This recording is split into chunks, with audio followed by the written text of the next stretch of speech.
¿Sí? Hola, muy buenos días, buenas tardes, buenas noches. Doctor, antes de iniciar quiero hacerle una pregunta. Si usted se fuera de viaje a Corea del Sur y mirara esta señal, ¿qué le representaría para usted? Probablemente un ascensor, ¿no es verdad? Y esta, un avión, y esta, un pesaje de maletas, tal vez, y esta, tal vez una llegada de un avión, bueno, ¿sí? Pero en conjunto, si usted estuviera en Corea del Sur y por la calle mirara esto, ¿qué le representaría para usted todas estas señales en conjunto? Podríamos decir tal vez que le podría representar la palabra aeropuerto, ¿no es verdad? Y por ende ubicarse que está en el aeropuerto o está cerca a un aeropuerto. Sin embargo, si yo le pregunto a usted qué es lo que significa todo lo que se puede ver aquí en esta persona, aquí la cosa cambia, ¿no es verdad? Esto es precisamente una de las tantas cosas que estudia la semiología, aquella materia que nosotros vemos en nuestra poderosísima universidad en quinto semestre y la cual se encarga de dar los diagnósticos más certeros según los signos y síntomas de las personas. Mi nombre es Joel Salas y es un placer poderte introducir a esta materia. Soy presidente del grupo de interés de medicina interna de nuestra universidad y estas diapositivas las hice cuando estaba en octavo semestre. Muy bien. Hoy vamos a hablar solamente de estos dos contenidos. Esta tercera parte la vamos a dejar para otro video porque si no nos extendemos. Muy bien, entonces, los ojos no ven lo que la mente no sabe. Si tú eres un estudiante de cuarto semestre o menor, o tal vez aún no has llegado a las clínicas, si estás viéndome desde otra universidad, tal vez no puedas identificar que esta persona de aquí tiene unos signos y síntomas característicos. Pero, ¿qué es un signo y qué es un síntoma? Primero hay que introducirnos a la paciente. Ella es Laura, te la presento. Tiene 32 años y se divorció hace un año. Esto es lo que ella nos dice. Pero un síntoma y un signo son las principales bases de la semiología. Un signo es todo aquello objetivo que los médicos, nosotros, vamos a poder ver, tocar, oler, oír o inclusive golpear. Y en cambio, un síntoma es todo aquello que la paciente, en este caso, o un paciente, subjetivamente te refiere a ti. Por ejemplo, como signos, aquí nosotros podemos observar que tiene los ojos muy grandes. Aquí podemos denotar un poquito de pérdida de pelo. El tamaño del cuello es grande, no porque el cuello en su musculatura haya crecido, sino porque aquí hay una glándula denominada tiroides, que aquí la podemos ver súper grande.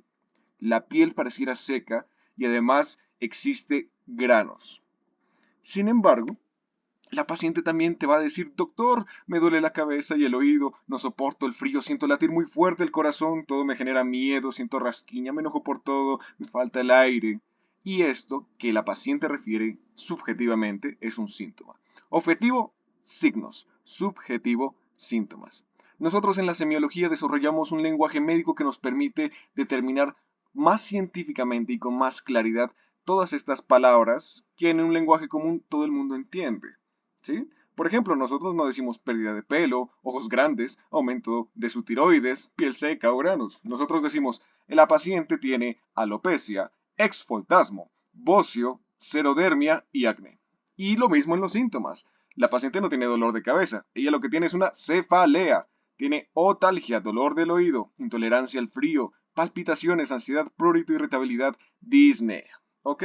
La capacidad que nosotros tenemos para determinar tanto los signos y los síntomas de una persona se denomina semiotecnia y es vulgarmente conocido como ojo clínico.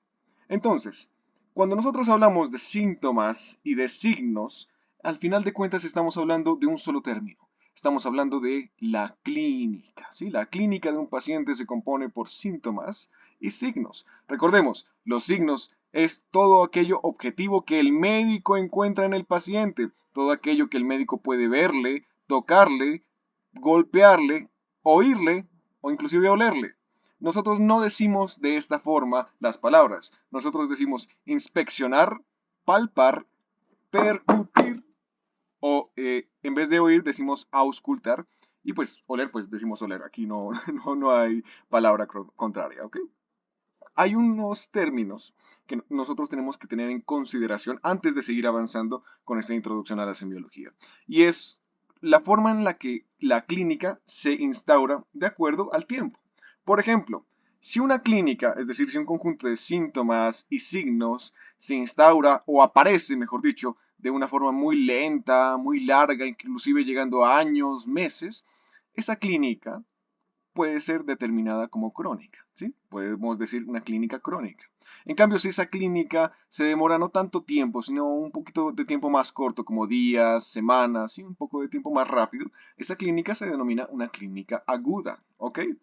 Hay otros términos que, bueno, no son tan empleados en todas las patologías, pero sí es verdad que se utilizan en específicas, que son términos de clínicas hiperagudas o clínica paroxística, las cuales hacen referencia a un conjunto de síntomas y signos que se instauran o que empiezan o que se manifiestan de forma muy rápida y severa en el caso de la clínica hiperaguda y de forma muy rápida y breve en el caso de la clínica paroxística, inclusive llegando a instaurarse de forma de horas o a minutos.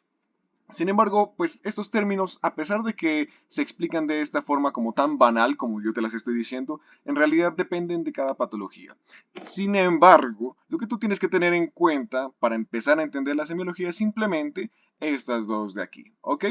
Una clínica aguda es aquella que se instaura en un periodo relativamente corto de tiempo, dependiendo de la patología.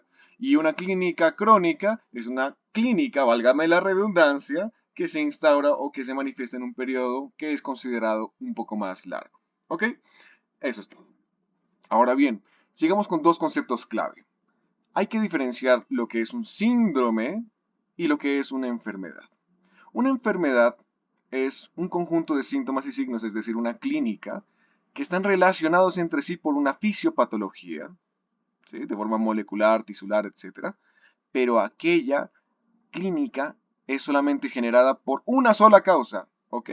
Todo esto que vemos aquí, este niño pues tiene diferentes signos, tal como lo vemos aquí. Por ejemplo, tiene fiebre o sensación de alzas térmicas por más de 5 días, tiene edema de pies y manos, tiene descamación de sus uñas, etc. Todo este conjunto de síntomas y signos que puede tener este niño, es decir, esta clínica, si está generado solamente por una sola causa, a esto se le denomina enfermedad.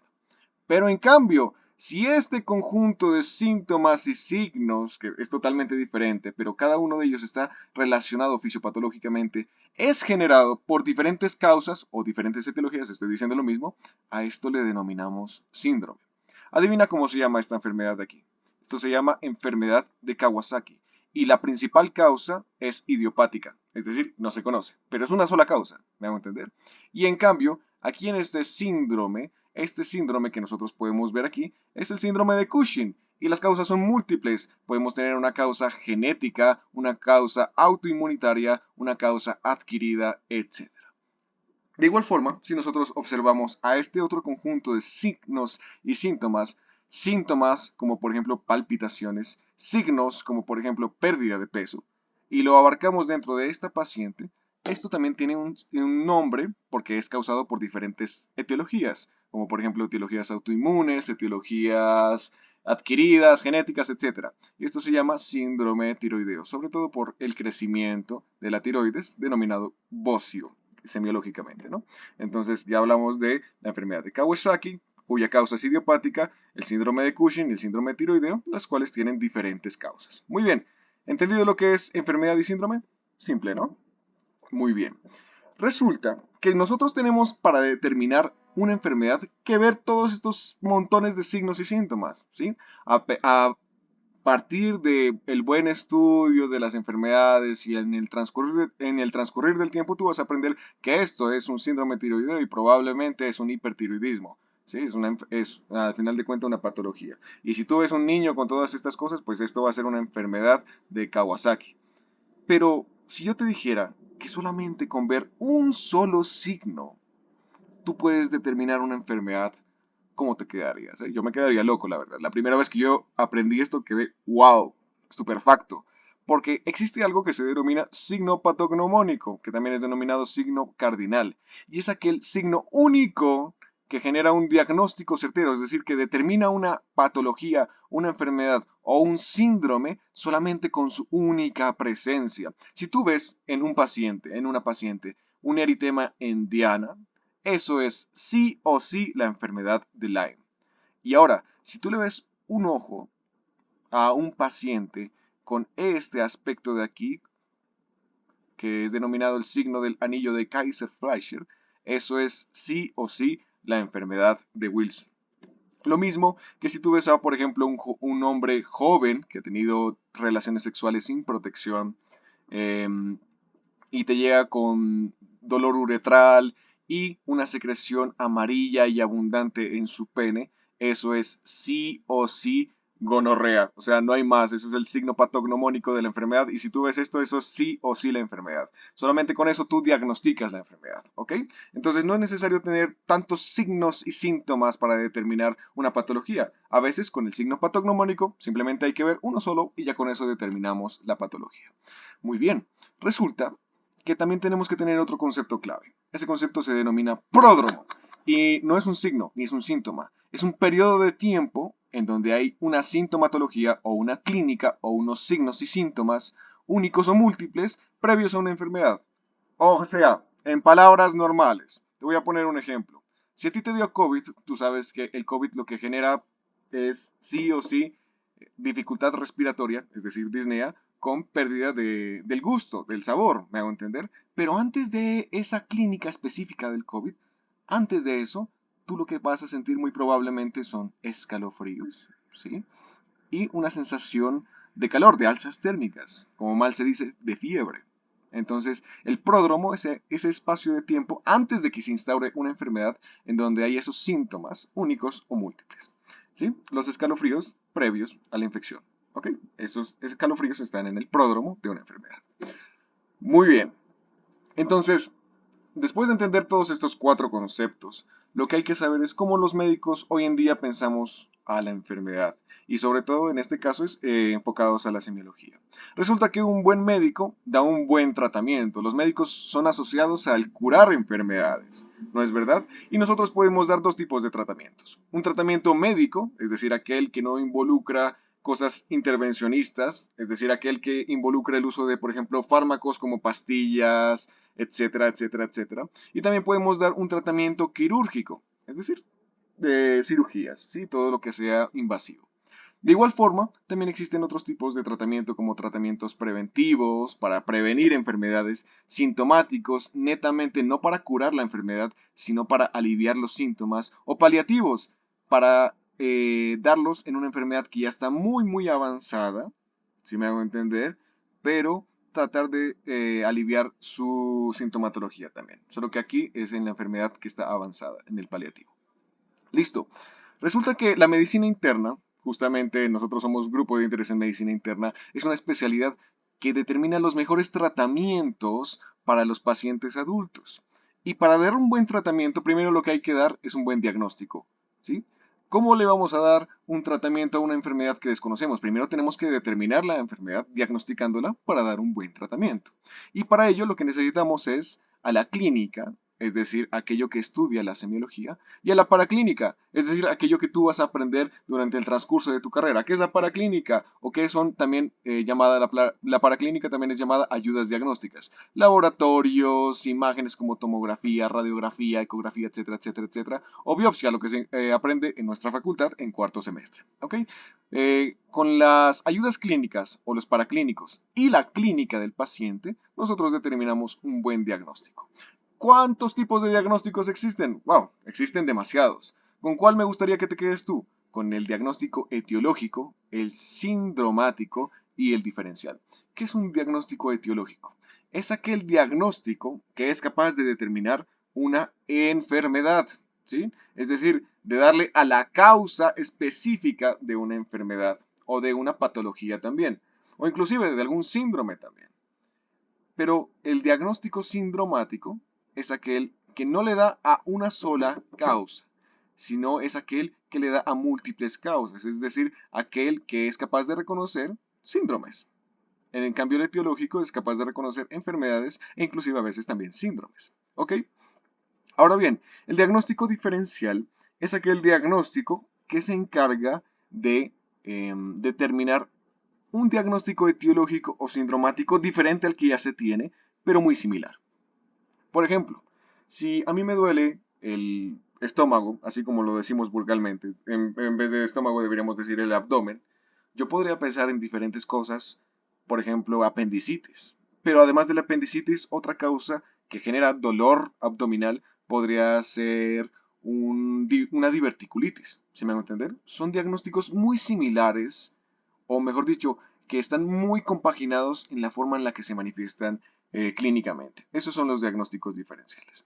Los demás diagnósticos los puedes ir aprendiendo a lo largo de los videos que vamos a ir haciendo, o si no, también a lo largo de la carrera. Muy bien. Entonces, la semiología lo que hace es agrupar signos y síntomas y determinar un buen diagnóstico. Pero ¿cómo es que se generan los signos y síntomas? Cuando nosotros tenemos una enfermedad, esa enfermedad se manifiesta a través de los signos y síntomas. Pero para que esto ocurra, lo que tiene que ocurrir primero es una alteración morfológica dentro de nuestro cuerpo. Una célula, un tejido tiene que estar dañado para que la anatomía se dañe y esa anatomía genere una manifestación clínica, es decir, un signo o un síntoma, o los dos. También nosotros podemos tener alteraciones embrionarias que vienen desde antes de nuestro nacimiento que ya nos predisponen a tener una alteración tisular o anatómica que nos genere un signo y síntoma específico. ¿Esto quién lo estudia? Papá, esto lo estudia una materia que tú ves en quinto semestre, la da el doctor Vargas, Pedrosa o Armando, fisiopatología. ¿Ok? Muy bien. Pero ¿cómo se genera esa alteración morfológica? Es decir, ¿quién altera las células, los tejidos, la anatomía del cuerpo? Esto es generado por una noxa, es decir, una causa, es decir, una etiología, ¿ok? Y la ciencia que estudia el proceso en la que la etiología genera una alteración morfológica se denomina patogenia, ¿ok? Esto se ve mucho en cuarto semestre cuando tú estudias patología. Muy bien, las causas de todas las alteraciones morfológicas que a su vez llevan a signos y síntomas que a su vez determinan un diagnóstico y un buen tratamiento pueden ser múltiples también. Podemos tener causas biológicas como por ejemplo parásitos, virus, microbios, etcétera, etcétera, etcétera, etcétera, etcétera. Podemos tener causas químicas como por ejemplo irritantes del ácido gástrico, etcétera, etcétera, etcétera, etcétera. Podemos tener una etiología física como por ejemplo traumas que también tenemos etiologías psicosociales como por ejemplo el bullying. Tenemos etiologías idiopáticas en las cuales nosotros no sabemos qué es lo que causa esa alteración morfológica. Aquí me faltan tres que son etiologías genéticas, que son las que nos predispone a nosotros a desarrollar alteraciones morfológicas. Tenemos etiologías autoinmunitarias, que como su nombre lo dice son noxas o son causas que atacan al mismo cuerpo. Y también tenemos etiologías que son adquiridas como por ejemplo las biológicas, las químicas, las físicas, las psicosociales. Es una forma de agrupar a estas etiologías, ¿ok? Entonces, sabiendo cómo los médicos piensan a la enfermedad, nosotros podemos determinar el siguiente paso en esta introducción a la semiología. Ya te voy a decir cuál es el paso. Pero antes quisiera que te lleves una cosita. Cuando nosotros determinamos o tenemos la capacidad para determinar bien los signos y síntomas, ¿a esto cómo le decíamos? Muy bien, ojo clínico o semiotecnia. Pero si nosotros hacemos un razonamiento para llegar a un diagnóstico utilizando todos estos saberes que hemos adquirido en el semestre, en la carrera, a ese razonamiento no le decimos razonamiento, le decimos razonamiento médico o si quieres ser más elegante le dices propedéutica. Excelente, ¿no? Qué bonita esa palabra. Muy bien, entonces, ¿qué es la historia clínica? La historia clínica es la siguiente parte de esta introducción a la semiología y es aquel documento donde se registran todos los signos y los síntomas del paciente. Pero no solamente eso, también se registran los diagnósticos del paciente y el tratamiento más oportuno del paciente. E inclusive se puede registrar también los laboratorios, imágenes y biopsias que se le pueden hacer al paciente, es decir, la paraclínica que se le solicita al paciente. Entonces, esta es la definición, es un documento obligatorio sometido a reserva, es decir, que es privado para el paciente, para el médico, en el cual cronológicamente se registran todos esos signos y síntomas del paciente, ¿sí? Además de los actos médicos, procedimientos, diagnósticos, tratamientos, paraclínicos, etcétera, etcétera, etcétera. La historia clínica es dirigida, es decir, tiene que tener un sentido, una razón de generarse. Tiene que tener un lenguaje médico. Tú no puedes decir el paciente tiene dolor de cabeza. Tú tienes que decir el paciente tiene cefalea, temporo occipital, EVA 9-10, etcétera, etcétera, etcétera. Y tiene que ser coherente. ¿Ok? Muy bien. Entonces, esta es la importancia de la historia clínica. Para que tú puedas convertir un melele pancha, doctor, en un apendicitis aguda, supurativa, etcétera, etcétera, etcétera. ¿Sí? Y para esto tienes que saberle a la semiología. Muy bien. Entonces, la historia clínica es un documento, ya sabemos para qué sirve, pero tiene unas partes. Estas partes son 5, las manejamos en nuestra facultad de esta forma, ¿no? Lo primero es generar la anamnesis, después examen físico, análisis clínico, impresión diagnóstica y manejo, ¿ok? Entonces, ¿qué es la anamnesis? La anamnesis es todo lo que el paciente refiere. Es decir, aquí se anotan todos los síntomas del paciente y algunas otras cositas más. ¿Qué es el examen físico? Es aquello que el médico evalúa dentro del paciente y arroja todo lo que se examina, ¿sí? Es lo que el médico encuentra, examina dentro del paciente, ¿sí? Aquella anamnesis y aquel examen físico es toda la información más relevante del paciente que cómo se obtiene con esa técnica que nosotros tenemos, que es la semiotecnia, y la vamos a ir desarrollando a través de la carrera. Esto que el paciente refiere y esto que el médico examina, es decir, todo lo que está en el examen físico y todo lo que está en la anamnesis, en la historia clínica hay un apartado que se denomina análisis clínico, en donde tú vas a razonar todo, todo esto anterior para a través de tu propedéutica o a través de tu razonamiento determinar cuál es el posible diagnóstico que tiene el paciente en este apartado que se denomina impresión diagnóstica. Y de igual forma, como tú ya le diste el diagnóstico, también tienes que darle un manejo médico o un manejo quirúrgico, ¿sí? Le tienes que dar un tratamiento, le puedes mandar unos paraclínicos o le puedes mandar unas interconsultas, es decir, puedes pedirle a otro especialista o a un especialista, un cardiólogo, un neurólogo, etcétera, etcétera, etcétera, que venga a ver a tu paciente para que él también tenga una impresión diagnóstica, un análisis clínico y también instaure un manejo, ¿ok? Entonces, el análisis clínico prácticamente es un resumen, entre comillas, ¿sí? Es un razonar de toda la información más relevante del paciente, es decir, del examen físico y de la anamnesis, que detalla lo más importante de ambas y que justifica esta impresión diagnóstica y por ende el manejo. Entonces, aquí quiero compartirles una foto de mi primera vez, bueno, no es mi primera vez, pero mis primeras veces que fui al hospital y me enfrenté con un paciente real. Y aquí con mis compañeritos estábamos sacando todo lo que es la anamnesis, es decir, estábamos sacando todo lo que el paciente refería, ¿sí? La razón por la que él estaba en el hospital, qué es lo que le dolía a él, cómo se sentía, y todo eso lo registrábamos en la anamnesis. Mientras nosotros hacíamos esto, nos repartimos con mis compañeras y ellas estaban haciendo el examen físico, es decir, le estaban sacando todo lo que podían observar de forma objetiva. Aquí específicamente le estaban sacando los signos vitales, ¿ok?